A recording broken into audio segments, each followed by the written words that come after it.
This is Bilbao. This is the meeting point. And this is Round the Table.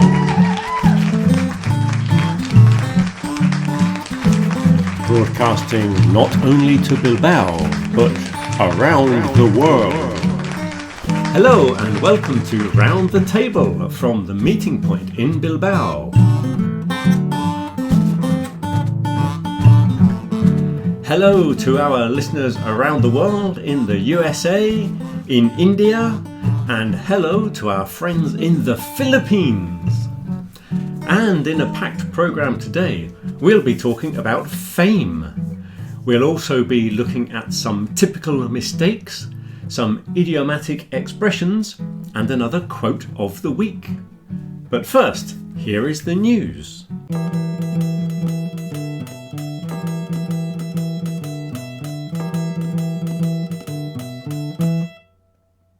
So the big news this week is that we've reached the end of the trimester. So the Meeting Point Bilbao School of English will be closing for the summer. But we will continue through the summer with our regular podcasts every Sunday. And next week we'll be talking about learning English and the use of books. That's very good you mentioned that, because this week we have an email from the local radio here. Yeah. And they were doing a program about learning English. Yeah. So they wanted to interview some of our students. Mm-hmm. And so we had that on Friday with our group on Friday morning. Very good. Thank you very much to all of you. Well, they were discussing about why they are learning English. Yeah. And if they use it, like what do they do with it? Mm-hmm. And it was specifically about older people learning English. Yeah. Because I think with young people, everybody knows why young people learn English. Yeah. Because of their career prospects and things like that. Yeah. But the question was, why are older people learning English? And they went out on the radio this morning. Yeah. And the meeting point was mentioned on local radio. And 3 of our members were heard speaking about why they are learning English. So does that mean they are famous? Are they? Which brings us to the topic of fame.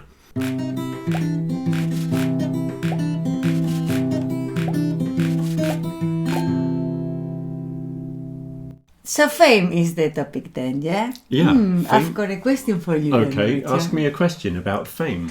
Could you like to be famous? Maybe we are. Are we? How well known do you have to be famous? Oh, I don't know. I don't think there's a specific definition, is there? Well, that's very difficult to say, really, because maybe you are very well known in one field. Scientists might be very famous in their field. Yeah. But then no one else will. So famous amongst other scientists. Yeah. Yeah. If you are a musician who plays avant-garde jazz, maybe amongst the jazz circuit you might be quite famous, but they're not going to appear on local radio like we do. Yeah.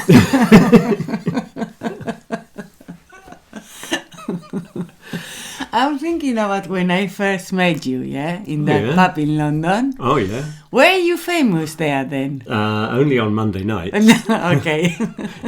The rest of the week we weren't famous, no. But we had a moment of glory, yeah. Okay. Well, they say everybody's famous for 15 minutes, don't they? Okay. Well, when I say they, I think Andy Warhol, the painter, said everybody has 15 minutes of fame. Oh, Do you think of that's... glory? No, I think it's fame. Oh, okay. But I don't believe that. I think that's nonsense myself. Well, it is. Some people are very famous for many, many years, and some people are never famous. That's true. I don't think not everybody can be famous. No. Yeah. But I think if you are famous, you can make up quotes like that, and people take you more seriously. if I went round saying, "Oh, everyone's going to be famous for 15 minutes," nobody would listen, would they? Only your listeners. Anyway, would you like to be famous? I don't think so. I'm a low-profile person, I think.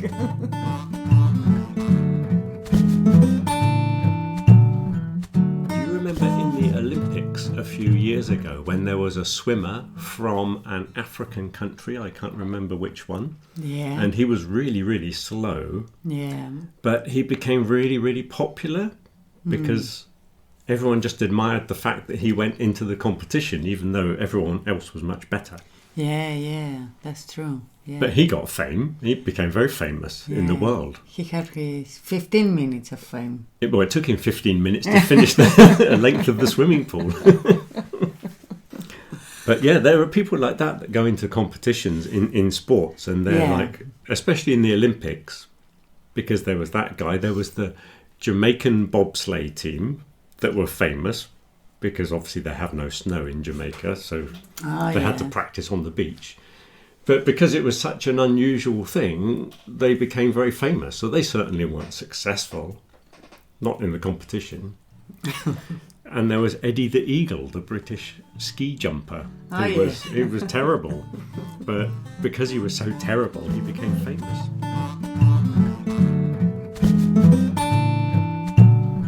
On one hand, people like looking at famous people, but they also like to see them suffer.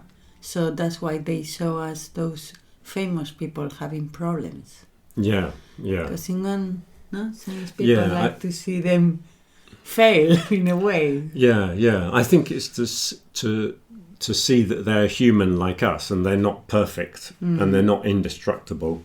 And so sometimes if a famous person has a disastrous marriage or drug problems, they get into these gossip magazines, don't they? Yeah. Because people like to see the person that used to be really good looking and now they're really ugly, and we like to see the downfall of the famous people. Yeah, and maybe they're not gonna show these famous people being really happy because that doesn't sell, really. That's not news. Yeah, that just makes people jealous, doesn't it? Yeah. Some of them are always seen whenever there's a big event, a big social event, and they arrive in their limousines and there's the big red carpet and everything, and they pose for the photographs. Some of them use that opportunity to become more famous because they know that they'll appear in all the magazines. Yeah. Whereas other people avoid the limelight, the limelight being the attention. Yeah. Because, for example, actresses like Meryl Streep, you don't hear much about her life or her family or what she does in her private life. We know her as an actress. Yeah.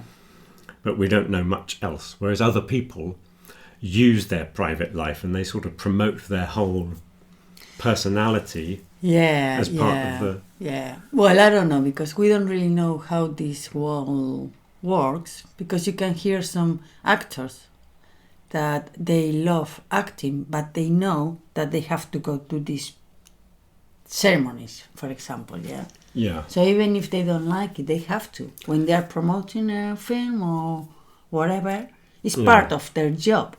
Yeah. In a way. I think if you look at social media, if you were starting now and you wanted to start an acting career or a modelling career or something like that, you would have to use social media. It would almost be compulsory, because if you don't, then everyone else is going to have an advantage. Yeah. Now, I think it's very difficult to do it without promoting yourself as a commodity. But I think that's what the celebrity status is, where they promote themselves and their social life and the whole image of their personality. Very interesting.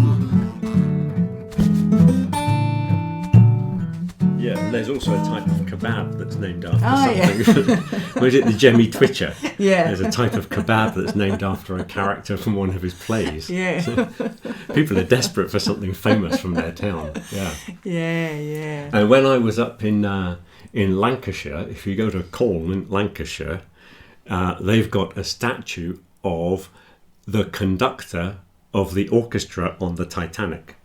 Oh, well, we have to find someone there. Yeah, so that's a claim to fame, isn't it? A claim to fame, yeah. And in lots of towns, they've got like the oldest pub or the smallest pub or the smallest shop window. Yeah, or the oldest recipe. Yeah, everyone's got the oldest, the smallest, the biggest or something that they can point at when the tourists come. Yeah. And do you remember when we went to that place called Westward Ho? Yeah. And why is it famous? It's the only place with an exclamation mark. Yeah, it ends in an exclamation mark. Yeah. And everybody tells you, did you know? It's the only place. And we go, yeah, we know this, yeah. Funny that though, isn't it? Yeah. And then with an exclamation mark. I think they put the exclamation mark just to attract the tourists. Because that's why we went there, because it had an exclamation mark. Very good, very good. So everybody has to find something famous from their town. Yeah. Yeah. Maybe you want to leave us a comment about your famous pub, recipe, character, whatever. Yeah. Tell us about the famous people that come from your town, or why your town should be more famous. So, minor celebrities. It says here, child stars never have a chance to enjoy their childhood, so will never become balanced adults. Yeah, I always think about Michael Jackson. Yes. I feel so sorry for him. He had a sad life, really. Yeah, and when you look at the videos when he was a child, and then what he became, like, what happened to him? Yeah, I think it's because he didn't have a childhood. Because he had a very strict father, apparently, who made them practice their singing and dancing routines over and over again, and was very strict with them if they got things wrong. Yeah. That's from what I've heard. And I think he never had a childhood. And I don't know if it's a common thing, or again, maybe it's just the ones we hear about. Maybe there were lots of child stars that did not grow up to be disturbed adults. Yeah, I don't know. What about sport people, like the Serena Williams' father then? Oh, yeah. He knew before they were born that they were going to be famous. That's what I've heard, yes. Yeah, well, that's what I've heard. I never talked to him. Maybe you told me. No, I heard that he went to a sports psychologist before they were even born to prepare for them being tennis stars, which is a very strange thing to do, really. And also, we watched a program once about these children whose parents wanted them to be famous. Yeah. And pushy parents, that's what they call them, pushy, because they push they're always pushing their children. Yeah. Pushy parents. Yeah, I don't know. I think, I don't know. It's very difficult. They wanted their children to be sports stars. Yeah. And they were convinced that boy was going to be the next big golf player or the next great tennis player. And I wonder what happened to those people, whether they actually became famous or not. Yeah. But what a disappointment if they didn't. Yeah. Okay, so, well, we don't know. That's a very difficult... And the last question in this book is, which famous individuals, past or present, so they can be people from the past if you want, which famous individuals would be the most interesting to invite here to one of our meetings? Well, lots of people, I guess. So what do you have there in your list? Well, do you want, I can give you a few examples of some of the suggestions from the classes this week. Yeah. Banksy, the anonymous graffiti artist. Oh, yeah, that'd be good. Banksy would be interesting. John Lennon, Marco Polo. Oh. He must have had some interesting experiences visiting China. Yeah. And he didn't bring spaghetti back. That's a false piece of history. Descartes, Michelangelo, Joan of Arc.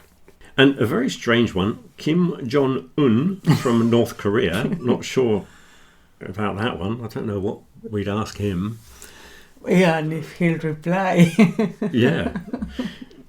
Yeah, that would be an interesting one, I'm sure. What about writers? Do you have any writers in your list? For me, I would like to meet Bill Bryson. I think Bill Bryson is a very interesting man who wrote books about language and origins of English. Mother Tongue was the first book I read by Bill Bryson. But he did lots of travel books. About the Australian book was very interesting, the whole history of Australia. And then he wrote those science books. Oh, yeah. And he wrote books about science in a very simple way to explain it to people who knew nothing about science. Mm-hmm. So I think he's one of those people that he's always very interested in people who are very interested in things. And he's a very humble person who recognises that he's not the greatest intellectual, but he's interested in interesting things, and he manages to write in a way that makes everything sound much more interesting. So I like him a lot. Very good. Okay, so you have a good party there. Yeah, I'd also like to meet Steven Pinker. Yeah. The neuro-linguistics person. Yeah. Or even Robert Sapolsky, who's another neuro brain specialist. He's got a lot to talk about. Yeah. I think they'd be very interesting people to meet. Yeah. What about you? Anyone you'd like to meet? Well, I think Leonardo da Vinci will be one of my favorites. You know what I would ask Leonardo da Vinci? No. I would ask him if he really invented those things, because some of the things they say, like the parachute, he invented the parachute, yeah. And it's a little tiny drawing in the corner of a piece of paper. It's only like 3 centimeters high. But I'd like to know if there were other drawings, if that was just his first idea, or whether he took it any further and drew up bigger things, or did he actually make one? Was it ever tested? And he'd had a little idea for a helicopter as well, with a kind of helix on the top. And whether that went any further than a little drawing in the corner of a page. It was just a doodle, if you know what a doodle is. A doodle is like a little drawing you do when you're kind of, you know, when you're talking on the telephone and you have a pen in your hand and you draw little triangles and things. That's a doodle. So some of his pictures might have been little doodles while he was just thinking. But whether those little drawings actually became bigger things, whether he really built that tank or submarines and all kinds of things he had ideas for, but I'd like to know how far they went. That would be interesting. Yeah, or any philosopher from the Greek times and people like that. Very good. Okay then, so that was our discussion on fame this week. And now let's have a look at some of the typical mistakes that happened this week.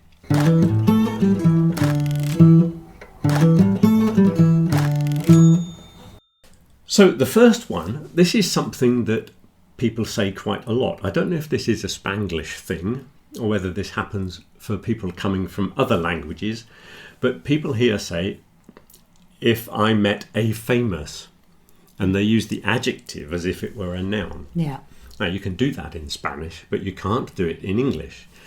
Famous is an adjective, so you have to say a famous person. I met a famous actor, or I met a famous footballer, for example. You can't say I met a famous. But you can use famous as an adjective. I mean, take the adjective, turn it into a noun if you talk about things generally in society. So you can talk about the rich and famous, but you're not talking about any specific rich, famous people. It's like a group, Yeah, like a group in society. So you can talk about the poor. You can also talk about the young and the old, the elderly, for example. Then you can talk about other groups in society like the homeless and the disabled. So all the disabilities. So you can talk about the blind, the deaf, the disabled, those kind of people. So in groups in society, but you're not talking about any specific people. Okay, so don't use the adjective as a noun unless you're talking about general groups. The second thing that came up this week, which comes up most weeks actually, nowadays. When you use the word nowadays, it is an adverb, it's not an adjective. Now, somebody said this sentence, I don't like nowadays celebrities. Yeah. Now, more correctly, you would say modern celebrities or the celebrities of today. Yeah. Today's celebrities, you could say. But not nowadays, because nowadays is not an adjective. You could say nowadays, comma, celebrities are not very interesting, for example. But nowadays, separated by a comma, that is an adverb. That's how it's used. Another thing that people do is this peculiar structure, really, and it doesn't surprise me that people make this mistake because it's quite logical. Some friends of me, they say. When we use this phrase, some friends of, it comes with another kind of possessive. So you say, some friends of mine, or he was with some friends of his. Yeah, this is a bit confusing, this one, isn't it? It's very odd because it only seems to work with words like friends, colleagues, or with people, because you would not say, I lent him some books of mine, for example. You'd say, I'd lent him some of my books. Yeah. And it's very confusing because mine seems to be a possessive and friends of also seems to be a possessive. It seems like there are two possessives. Yeah. But you can talk about some friends of his, some friends of mine, some friends of ours. Okay? But it's a very strange structure and I'm not really sure why we do it. It's very odd. Yeah. Okay, so those are typical mistakes. Let's look at some idiomatic expressions.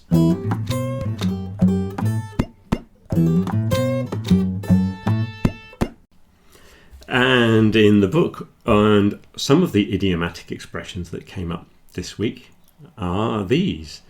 He's too full of himself. To be full of oneself is a way of saying that they are overconfident.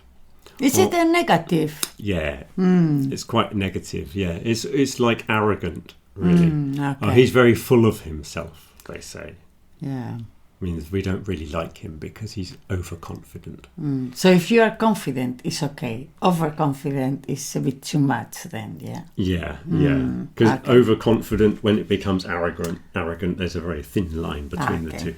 So he's very full of himself. He made a name for himself. Okay, so that's like he became famous? Or? Yeah, that means became famous. He made a name for himself.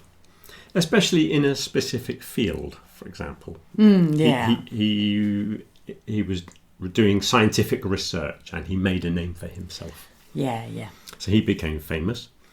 Hit the big time. He hit the big time is to become very successful. So that's kind of similar, but hit the big time is more in the public eye, I think. So there's more celebrity and everyone's talking about you. So it's a lot of success. Yeah. The next one that we had was it took its toll. And this means it had an effect, a negative effect, especially after some time. So if you had a very stressful job, after some years, it would have a negative effect on your health. I see. So it would take its toll. Toll in its normal sense, you've probably seen it, is when you're on a motorway and you have to pay to use the motorway. Yeah. That's a toll that you pay. Yeah. Like a fee for using the motorway or a bridge. Yeah. Sometimes you have a toll that you pay to cross a bridge. Yeah. So it's the amount you have to pay. Yeah, I can see So that. Yeah. sometimes if you have a very stressful job, eventually it has a negative effect. Or if you had a very physical job, or if you were working in a very dangerous place, in a coal mine with lots of dust, for example. Eventually it takes its toll. And then the other one was, there were two really that come together, to be in the spotlight and to be in the limelight. And they're very, very similar. and they both come from theatres. The limelight were the very bright lights that they used to use in a theatre, and the spotlight is the light that illuminates one part of the stage. Oh, yeah. So the rest of the stage is in darkness, and there's one circle of light in the middle. That's called a spotlight. Yeah. So to be in the spotlight or to be in the limelight are to be the centre of attention. Mm-hmm. Yeah. Very good, yeah. So there's some interesting phrases that we had this week. And finally, let's look at the quote of the week.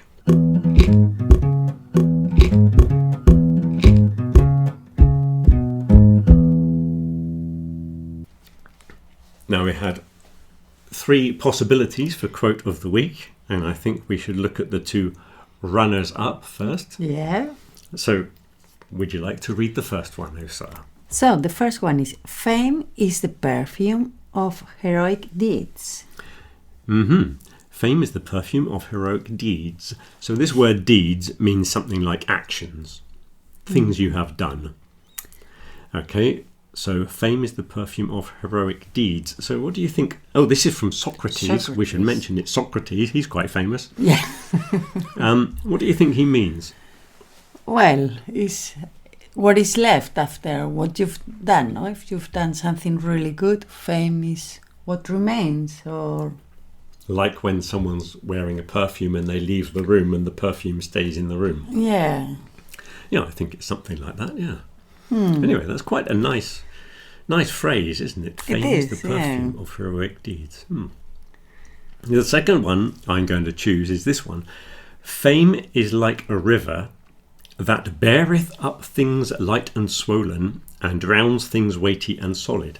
Now, this is from Francis Bacon. So he was around the time of Henry VIII, wasn't he? Yeah. So that's the middle of the 16th century. Yeah. So it's a bit old, the style. So where it says this word beareth, these words that end in ETH, in modern English we use a S at the end. So that's the third person singular.